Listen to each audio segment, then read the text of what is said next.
পাল academy সেন্টারে তোমাদের সকলকে জানাই আমি স্বাগত। আজকে ক্লাস 7 এর অঙ্ক বইয়ের যদি তোমরা কোষে দেখি 3 এই অধ্যায়টি বার করো, তাহলে সেখানে তোমরা দেখতে পাবা যে 2, 3, 4 এই যে 3টে অঙ্ক আমি এখানে লিখে রেখেছি। বিশেষ করে তোমাদের বইয়ের পেজ নাম্বার 43, এই 43 নাম্বার পেজে তোমরা এই 2, 3, 4 এই 3টে অঙ্ক দেখতে পাবে। আজকের এই টিউটোরিয়ালে এই 3টে অঙ্ক কিভাবে করতে হয় সম্পূর্ণ বিস্তারিত আলোচনা করব। এর আগে এই অধ্যায়েরই আমি 1 নাম্বার যে ছক আছে সেই ছকটি আপডেট দিয়েছি, যারা দেখোনি তারা একটু দয়া করে দেখবা। তবে আজকের যে অঙ্কগুলি, এই অঙ্কগুলি করার আগে তোমাদের আরেকটু বিষয় পরিষ্কার করে নিতে হবে। আমি এই অধ্যায়ের ছক করার আগে আরেকটি ভিডিও আপডেট দিয়েছি এবং সেই ভিডিওতে আমি তোমাদের বলেছি যে অ্যাকচুয়ালি এখানে সরল অনুপাত এবং ব্যস্ত অনুপাত এই দুটো কথা এখানে লাগবে এইসব অঙ্কের ক্ষেত্রে। তো আগের পার্টে যেটা ছিল, তোমাদের ছকের আগের পার্টে, সেখানে সরল অনুপাত দিয়ে আমরা অঙ্কগুলো করেছি, এরকম লেখা ঐখিক নিয়মের যে অঙ্কগুলি ছিল সেটা আমরা করেছি। তবে আজকে এই যে পার্ট, এই পার্টে আমরা এখনো জানি না অ্যাকচুয়ালি এখানে সরল অনুপাতে হবে না ব্যস্ত অনুপাতে হবে, আমরা জানি না। তবে অঙ্ক করার সময় আমরা বুঝতে পারবো। দেখো, সরল অনুপাত এবং ব্যস্ত অনুপাতটা আগে একটু আমরা ক্লিয়ার করে নিই।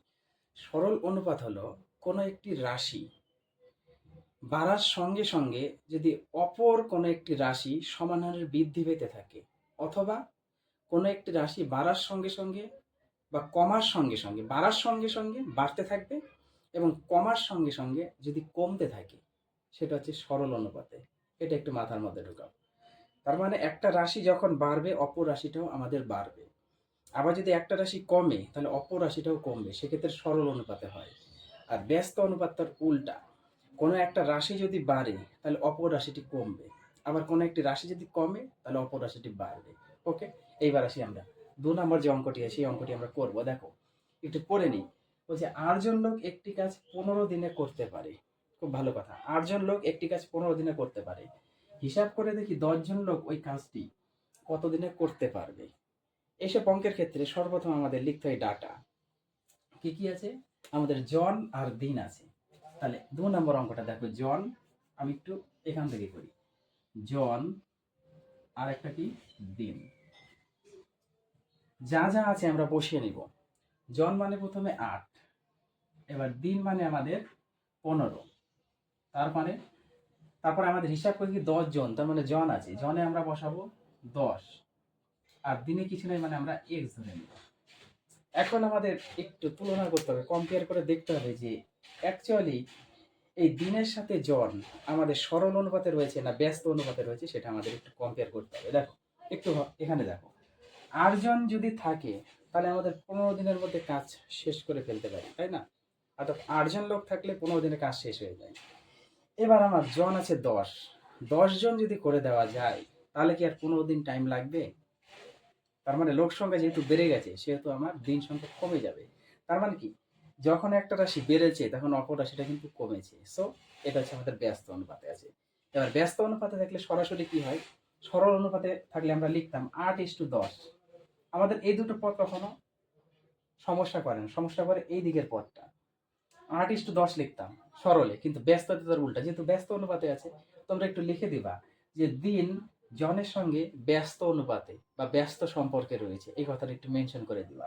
তারপরে আসবা, যেহেতু ব্যস্ত অনুপাত সেহেতু 8:10 না লিখে আমরা লিখবো 10:8 সমান সমান, এটা যা আছে 15:x। পরের লাইনে কি হয়, বাই বাই করতে হয়, 10/8 সমান সমান 15/x।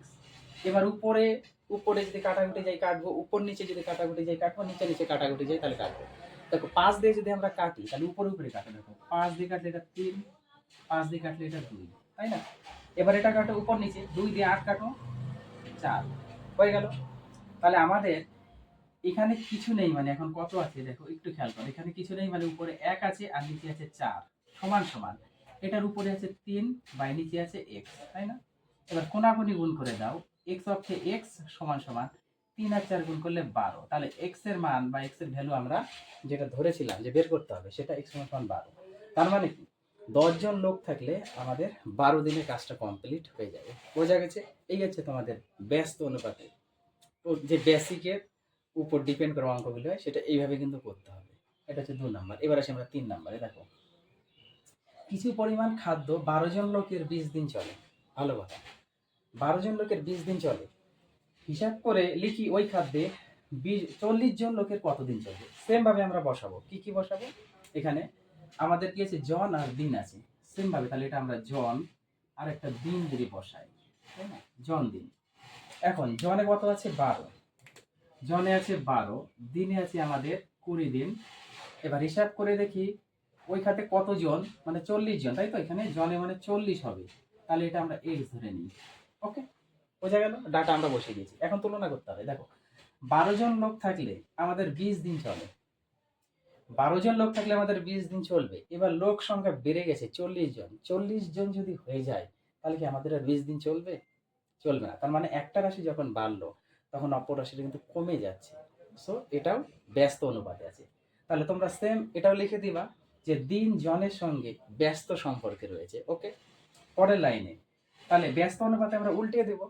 40:12 লিখবো। 12:40 লিখলে লিখলাম, যদি লিখতাম তাহলে এটা সরল অনুপাত হতো। এই ভুলটা কিন্তু করবো না। যদি ব্যস্ত সেখানে উল্টে গেল। সমান সমান এটা 20:x। বলেছি না এই পথ কখনো ঝামেলা করে না, ঝামেলা করে এই পথ, একটু খেয়াল রাখবা। এবার আমরা বাই বাই করে দিই। 40/12 সমান সমান 20/x। ওকে, এবার উপরে উপরে কেটে দিই। 20 দিয়ে যদি 40 কাটি তাহলে 2 আসবে, তাই না?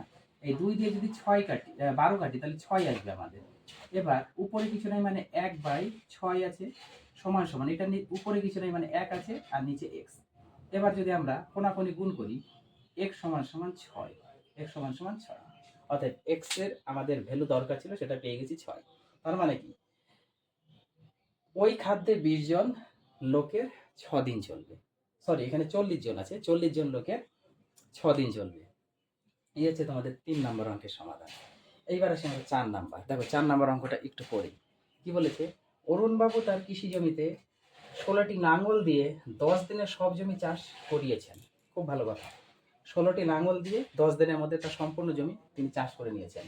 ওই সব জমি 8 দিনে চাষ করতে চাইলে কতগুলি লাঙল দরকার হিসাব করি।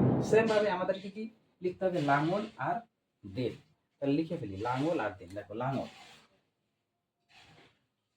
লাঙল আর একটা হচ্ছে দিন।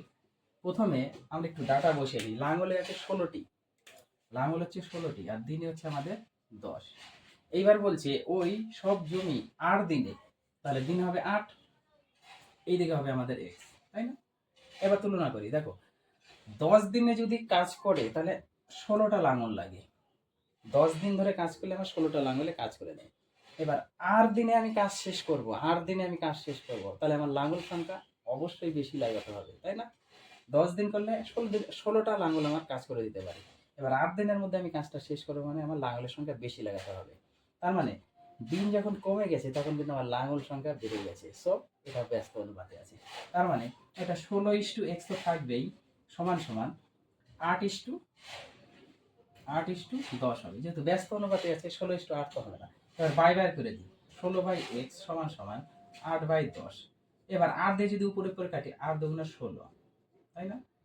কোনাকুনি এবার গুণ করে দিই। বা আরেকটা লাইন লেখো, উপরে হচ্ছে আমাদের 2 আছে, উপরে হচ্ছে আমাদের 2/x সমান সমান এটার উপরে কিছু নাই 1 বাই নিচে 10।